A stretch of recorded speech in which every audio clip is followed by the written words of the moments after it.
All right, you guys, today we're looking at Chaturanga. Chaturanga is one of those staple poses in Vinyasa flow that takes a good amount of strength and a good amount of sophistication to be able to execute it safely. So today we're just going to start by looking at the component parts so you can really get into the nuts and bolts of how it works.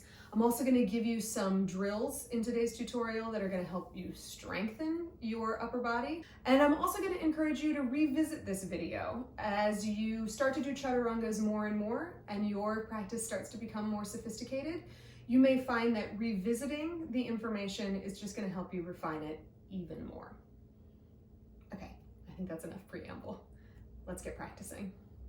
So as always, we're going to start with the props that you're going to want to use for Chaturanga today. We're going to use 3 blocks. Now, if you don't have 3 blocks, if you only have 2 blocks, totally fine. But you are definitely going to want to have the 2. The third one is kind of a bonus. You'll see why later. So Chaturanga is not a push-up. It's a pose. So with that in mind, we're going to begin on all 4s. There are a few components to Chaturanga, right? Your shoulders are a component, your elbows are a component, your belly is a component, and your legs are a component. So we're going to begin with the shoulders. One of the first things that can go kind of awry when you're doing Chaturanga is that you think that you're just bending the elbows back and leaning forward, right? Which is like a collapser, right? You're just collapsing forward, or you're collapsing down rather. Chaturanga is a shift forward. So you shift forward until your shoulders are past your wrists. And then when you bend at the elbows, they don't move back, right? So the shoulders come down in line with the elbows. That's the first step. So there's a little drill that you can do to kind of test your arms. The first one is going to be putting a block in front of your left shoulder as a gauge, and then you can place a block right behind your left wrist. So it's just like a little tester. If you go straight back, like a domino, you knock that block over.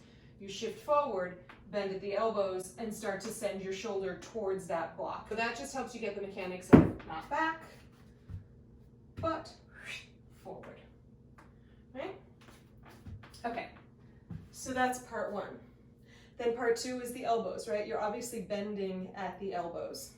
I'm going to demonstrate on my knees to begin with, right? So as you're starting to get used to how Chaturanga works, first you shift the shoulders forward and then you bend at your elbows until your shoulders come in line with those elbows, and then press yourself back up and maybe shift yourself back for a little breather. You're going to be surprised when you first start doing Chaturanga properly. It takes a lot of upper body strength, right? So you come back into it again and you're just exploring. Shoulders shift forward, bend at the elbows, press down through the hands, and lift yourself back up. Shift back, give yourself a little breather, and then you come right back into it.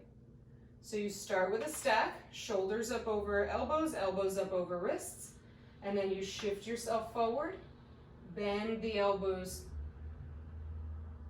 and lower the shoulders down. The other little pitfall that comes with the elbows here is that they bend out to the side, like a push-up, right? Chaturanga is not a push-up, so the elbows don't bend out to the sides. They bend sort of straight back. They're not knocking down the domino, but the tips of your elbows are pointing towards the back of the mat. Okay, so that's function number 1. Function number 2, your low belly, right? That has to stay engaged. So when you start doing full Chaturanga, what can happen is the belly either sinks or the butt points up towards the ceiling.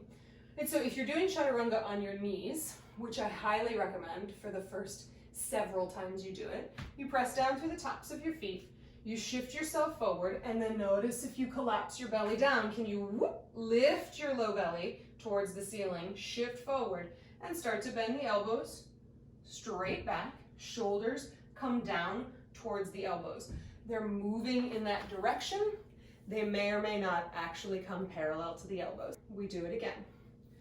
Shift onto all fours. Find the stack of the arms. Shift yourself forward. Feel the lift of the belly. Elbow tips point straight back. Chest moves forward like you're peeking out over a ledge. Shoulders come down. And then press yourself back up. And then you come back. So then, when you're ready to do the full chaturanga, you're going to come into a plank pose. So you shift to all fours. Step your right foot back. Step your left foot back.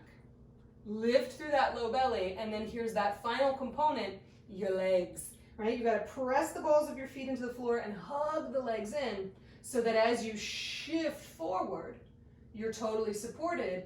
You bend those elbows straight back. Shoulders come in line with the elbows. Press yourself straight back up and then lower the knees and come back.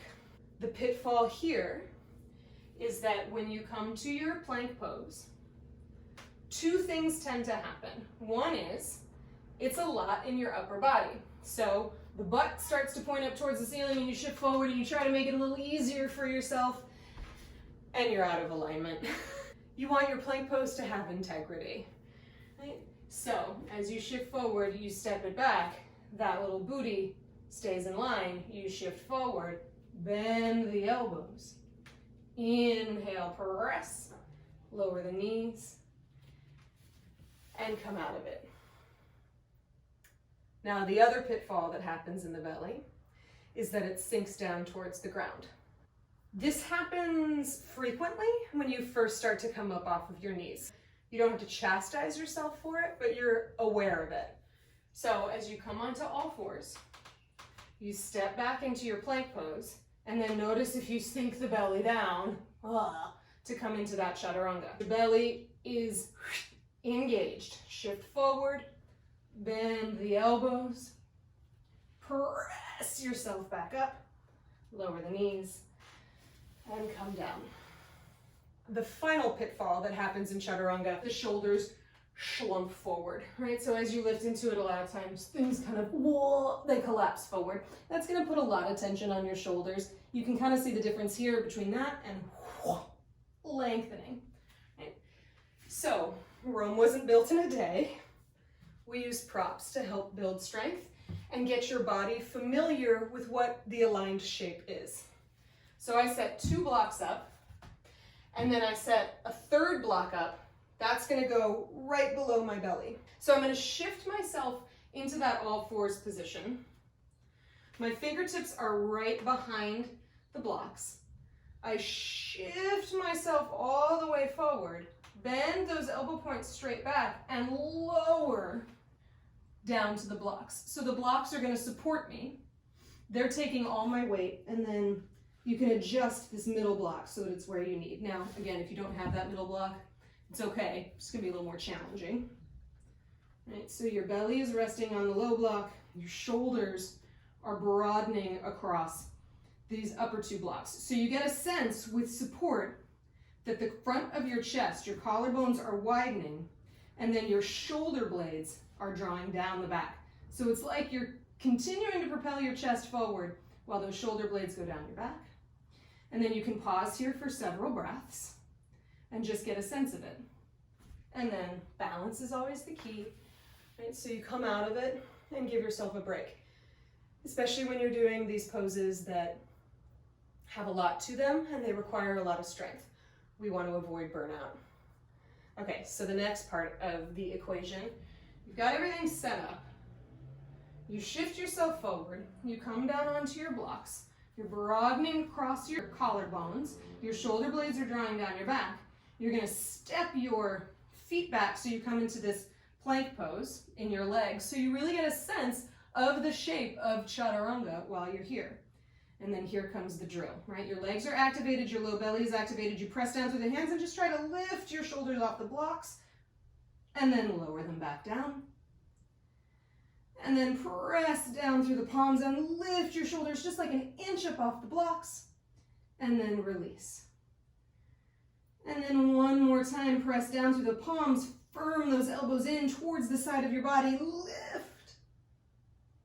and then release.